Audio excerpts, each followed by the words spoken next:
Llegó a la Casa Blanca con la intención de frenar lo que llamó abusos de la administración Bush, que en su opinión planteaba una falsa opción entre libertades y seguridad. Pero con Obama las redes de vigilancia han crecido y con ellas lo que parece una gran intervención del Estado en la vida de las personas.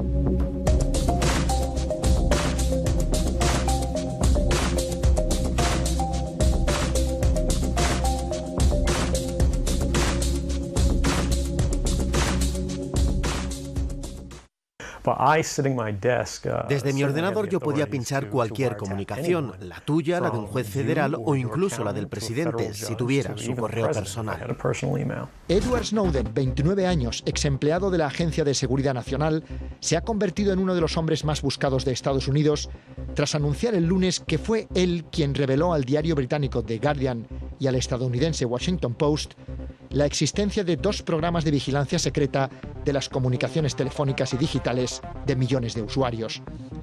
Snowden asegura sentirse decepcionado con el presidente Obama porque en su opinión no ha protegido las libertades civiles como prometió.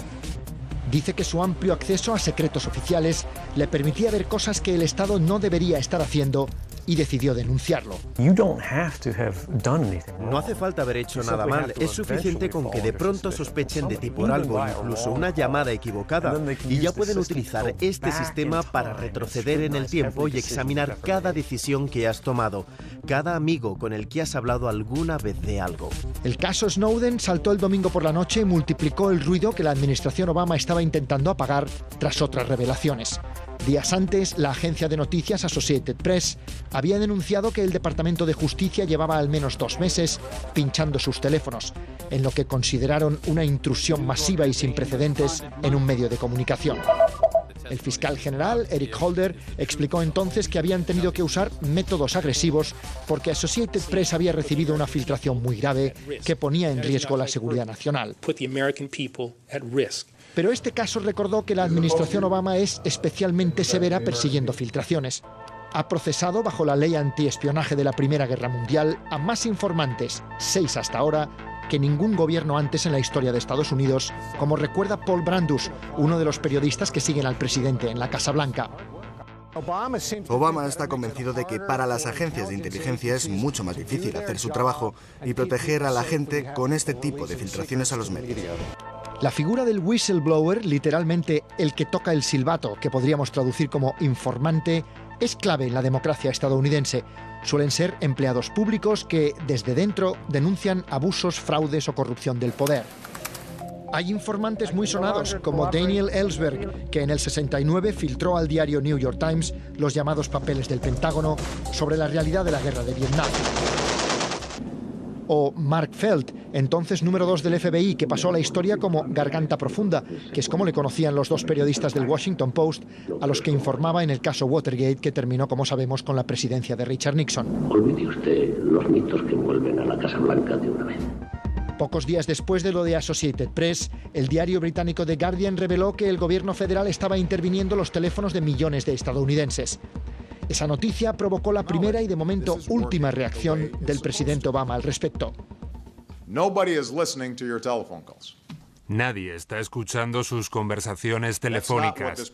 El programa no está para eso.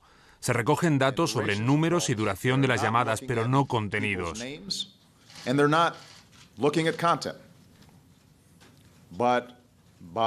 Al cruzar toda esa información que llamamos metadatos, los técnicos pueden encontrar pistas que les lleven a personas que pudieran tener relación con el terrorismo.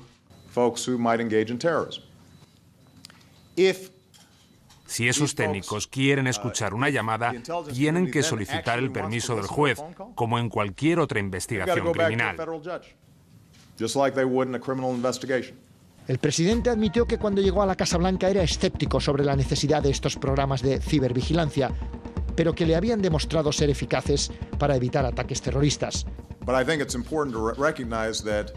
Pero creo que es importante admitir que no podemos tener el 100% de seguridad, el 100% de privacidad y 0 inconvenientes.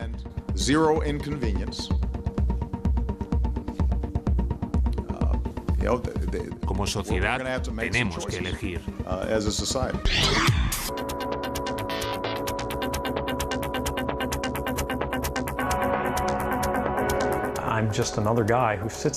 Yo solo soy uno más que desde su puesto de trabajo ve lo que está pasando y piensa, es la opinión pública la que debería decidir si esto que hacemos está bien o mal.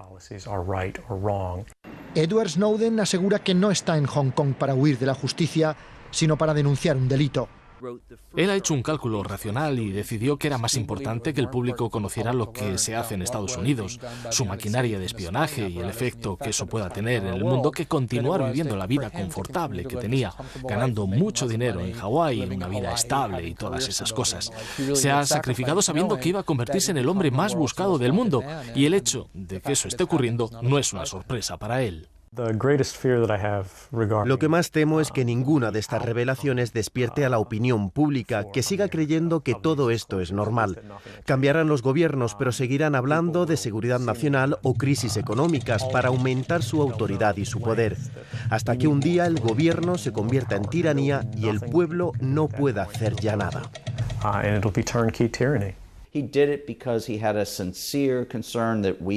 Snowden lo ha hecho porque cree sinceramente que estamos en un momento crucial de nuestra historia, en el que todavía podemos controlar nuestro destino, decidir entre opciones democráticas. ¿Vamos a permitir que el Congreso de los Estados Unidos solo tenga sesiones secretas sin debates públicos? ¿Vamos a comportarnos como un país libre y democrático? ¿O vamos a renunciar a todo eso solo porque hay un par de terroristas rondando? De entrada, las filtraciones de Snowden han abierto un inmenso debate, al menos aquí en Washington, que ha obligado a responder a los más altos cargos de los servicios de inteligencia, muy poco acostumbrados a la luz pública.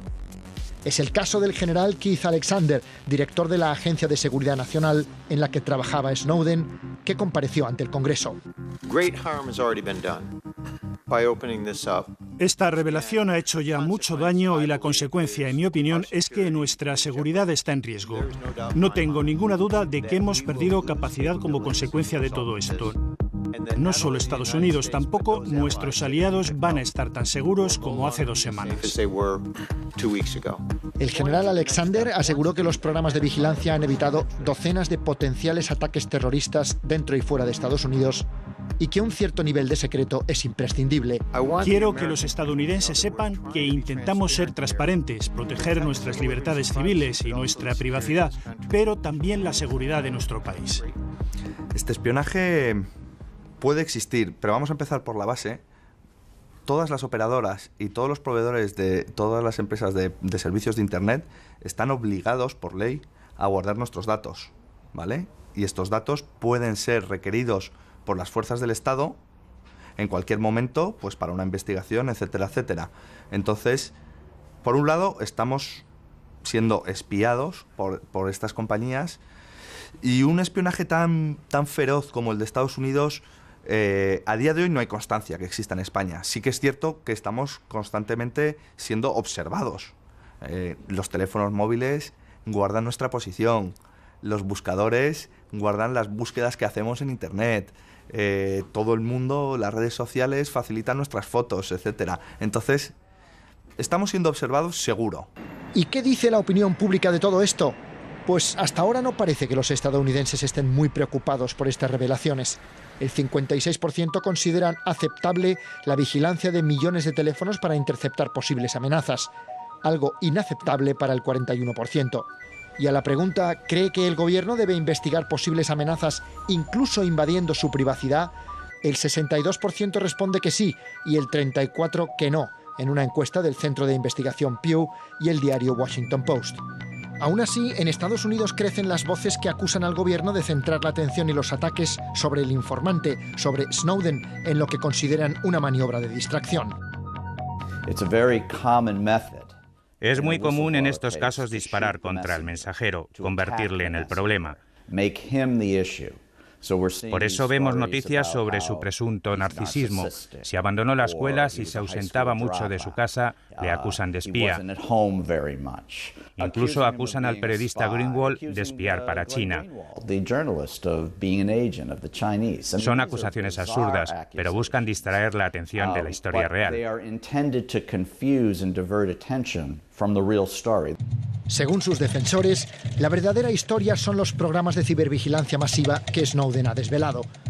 Y en medio de este debate, en Estados Unidos no son pocos los que se preguntan si, al abrazar los mismos sistemas antiterroristas que puso en marcha el presidente Bush, Barack Obama está traicionando sus propios principios, como sugiere el fotomontaje que estos días ha inundado la red. El presidente Obama y el Congreso insisten en que estos programas de cibervigilancia masiva son perfectamente legales y están supervisados por un tribunal especial. Pero todo este asunto ha puesto a la Casa Blanca a la defensiva, enreda inevitablemente su agenda política y le está enfrentando a incómodas preguntas a las que de momento están dando pocas respuestas. Según los datos conocidos, la comunidad de inteligencia creció espectacularmente en Estados Unidos tras los ataques del 11S, por la necesidad de coordinar mejor las agencias y ampliar el seguimiento y rastreo de las comunicaciones. Se calcula que más de 1 millón de personas tiene el máximo acceso a secretos oficiales, 483.000 empleados de empresas privadas, muchos de ellos jóvenes como Snowden, y más de 700.000 de agencias del gobierno en los múltiples servicios de inteligencia. Ha crecido enormemente. Su presupuesto ha aumentado en decenas de miles de millones de dólares. La Agencia de Seguridad Nacional, de la que todos hablan ahora, es de largo la más grande de las 16 agencias del gobierno de los Estados Unidos. Es increíble que tan poca gente haya oído hablar de ella hasta ahora, porque es más grande que la CIA y el FBI juntos. Es gigantesca. La filtración de Snowden ha desvelado otro aspecto que el Congreso ya conocía, pero de lo que hasta ahora la opinión pública sabía poco. ¿Hasta qué punto se confunde lo privado y lo público en esta monumental estructura de inteligencia? Solo la subcontrata de la CIA, Booz Allen Hamilton, para la que trabajaba Snowden, tiene casi 25.000 empleados, en muchos casos profesionales que salieron del gobierno o viceversa, como el actual número 1 de la inteligencia nacional, James Clapper, que fue antes un ejecutivo de Booz Allen. Es un equilibrio complicado. Me duele reconocerlo, pero es un equilibrio complicado. En un mundo tan conectado, estamos viendo que nuestra privacidad cada vez vale menos. Entonces, ¿el equilibrio dónde está? Pues el equilibrio debería estar, el primero, en el uso que cada persona dé a Internet, a estas redes sociales y hasta dónde él quiere compartir. Pero bueno, eso es algo que no depende de ti, porque luego puede haber terceros que accedan a los datos sin que tú lo sepas. Entonces, el primer límite es el que te pongas tú, y el segundo límite, insisto, yo creo que deberían ser los jueces y las leyes quien lo estableciese. El debate continúa y es posible que el caso Snowden permita iluminar un poco el opaco universo de los servicios de inteligencia en Estados Unidos. Pero la impresión es que este tipo de cibervigilancias está aquí para quedarse. Y respecto a Ed Snowden, no está claro todavía si es un traidor o un héroe, pero en la página de la Casa Blanca ya hay 75.000 personas pidiendo a Obama que le perdone.